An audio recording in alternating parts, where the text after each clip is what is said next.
Welcome back to the channel. Thank you guys for hanging with me on this Monday. And if you've taken some time out of your busy schedules to support my channel, hitting that like or subscribe button. And if you don't mind, leave a comment. I really do appreciate you guys doing that as well. And I will get back to all of those. All right, so heavy cover is one of the biggest cliches in bass fishing. You hear about it year round, but I want to explain to you why it's so important in the fall. It really is a cheat code.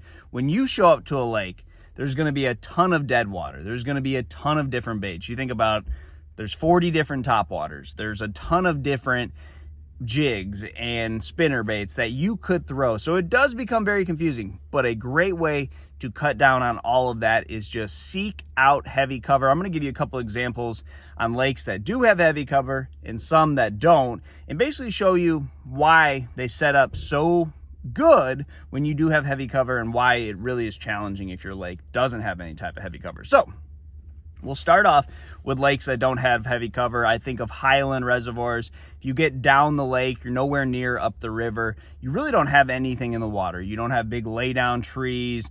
It's basically just rock in deep water. Now in the springtime, patterning fish on rocky banks is one of the more easier, practical ways to catch bass. This time of year, in the fall, bass are going to suspend. That's in, just the DNA of a bass, is to go out in the middle of the lake, hover under balls of bait, and just basically sit out there and relax. Now, on a lake that has heavy cover, they can still do that while still being around the bait. And the bait will live in that heavy cover as well. So you not only have a place where a bass wants to live, and they can relax, slow their metabolism down, but they can also feed. And it's not just shad, even though shad do love getting in the grass, but you're going to throw in bluegill, and most lakes are going to be dominated in the heavy cover. So when I think of a lake that has an abundance of heavy cover, I think of Lake Guntersville. Now, the deal on Guntersville in the fall is frogging and flipping. If you want to catch big bass, you need to frog and flip. All your casting techniques, like a worm or a spinnerbait, or even like a topwater walking bait, are typically just smaller fish number baits. If you want to catch quality on a lake that has an abundance of heavy cover, you've got to go fish the heavy cover. And it's the reasons I just explained. There's a ton of bait. That's where the biggest bait's going to live. And that's where the biggest bass are going to live. So when you show up to a lake and you are going to be riddled with, what do I throw? Where do I start? Down the lake, up the river, you just break it down depending on the cover. So that's why I like those highland reservoirs. Go up the river. That's where you're going to find a bunch of laydowns. You're going to find basically any type of vegetation or slop or whatever is going to be up the river. And then on lakes that do have a bunch of grass in it, that matted vegetation, this time of year it starts to die, starts to cheese up, and you can catch them flipping and frogging, and then the water's going to cool off. So you're going to have bass not only there to eat, but also there to get comfortable. They're going to tuck back up under there. It's shady. It's going to hold the heat on the colder days. It's going to, block the sun on the sunnier day. So they're in a really good spot there. And instead of all your big fish just being out in the abyss where they're uncatchable, they are now on something where you can present a bait to them. So I'm going to go into some baits that I really like this time of year that it seems like I don't have to worry about anything else if I find this. So you have floating vegetation, a frog, and a Texas rig with 1.5 ounces weight are going to be hard to beat. Now the frog is when bass really start pushing back. I think 60-degree water temp, you're going to have fish that really want to kind of get under there.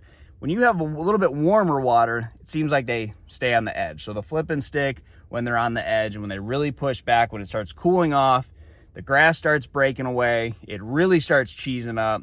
That's when I like the frog. But I think it's important that these techniques are still going to work if you don't have grass. So if you have big laydown trees, you may have to go up to a 3/4 or a 1/2 ounce Texas rig to flip into the heart of those big trees. And one hook, bit of advice I'll give you, I really like going to a super line extra wide gap hook when you're in super heavy cover.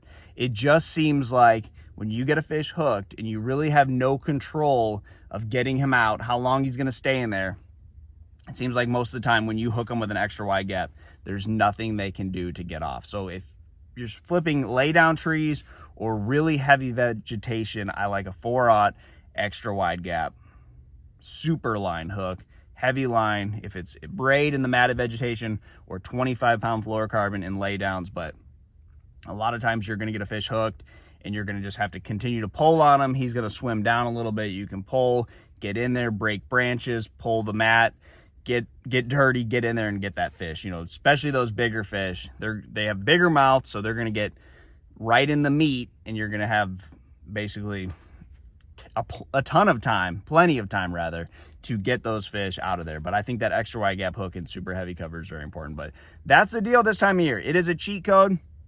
You can rule out a lot of the other things. I talked about a buzz bait being a great bait this time of year, and I think the best thing a buzz bait can tell you is, are there fish that are out on the edge and you'll be getting big bites, and if you're not, it's a dead giveaway that those fish have pushed up in the vegetation, and that's where you have to go to catch them. So I do think of a lake like Lake Seminole where you can still get big bites on a buzz bait, but that typically seems places where there isn't matted vegetation.